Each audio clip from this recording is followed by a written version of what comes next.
Let's talk about the last topic of section 5.5, which is the variation of parameters.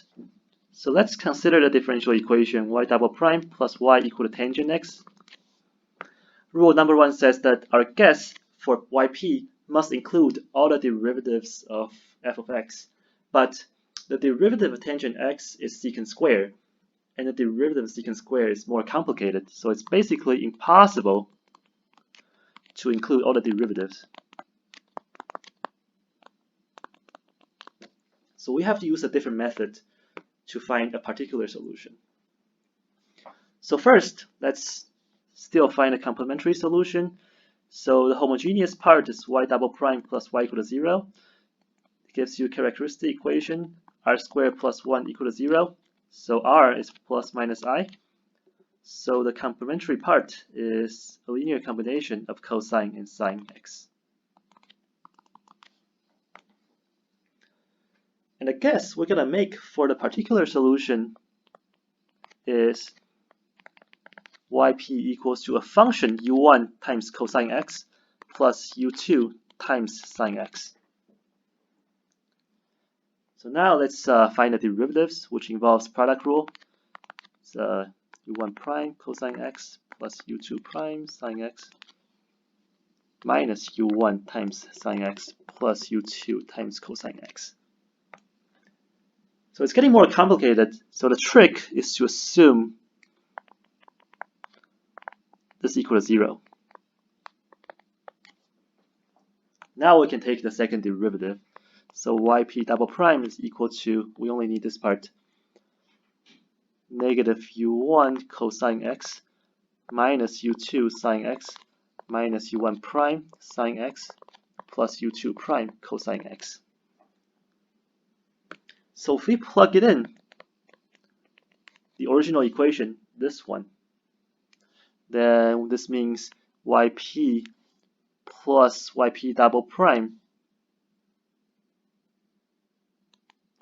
adding together equals to tangent x. And we notice that these two terms are the same and these two terms are the same. So when we add them, they cancel each other. So all we have is negative u1 prime times sine x plus u2 prime times cosine x equal to tangent x. And recall that the stuff we assume that's 0, so we have u1 prime cosine x plus u2 prime times sine x equal to 0. So this is a system of linear equations of u1 prime and u2 prime. So we can do row operations and solve it. I'm going to skip that part. So what we'll get is u1 prime equals to negative sine x tangent x.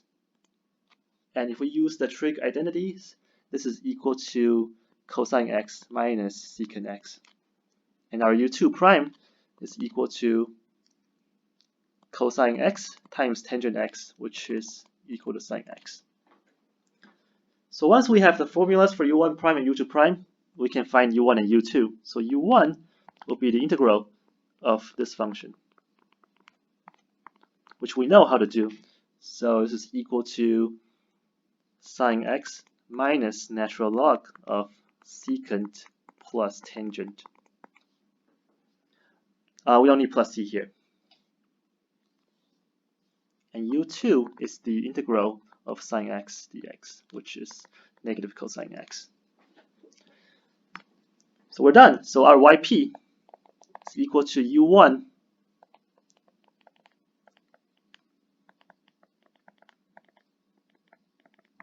times cosine x plus u2 times sine x. If we expand this,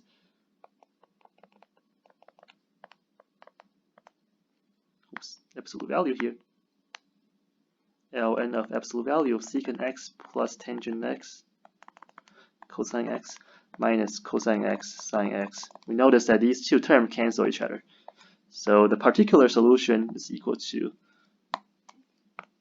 to negative ln secant plus tangent times cosine x. Okay, so this is the method of variation of parameters. In general,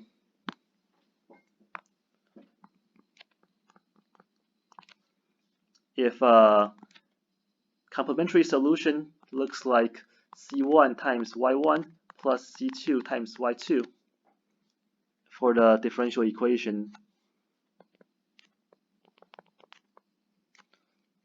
y double prime plus p of x times y prime plus q of x times y equal to f of x, then we can find a particular solution, use this general formula. So it's going to equal to negative y1 times a huge integral y2 times f of x over w of x dx plus y2 times integral of y1 times f of x over w of x dx. And w of x is w of y1 and y2, and this is the Wronskian we talked about before, which is equal to the determinant of y1, y2 in the first row, and y1 prime and y2 prime in the second row. All right, so that's chapter 5 for you. Thank you.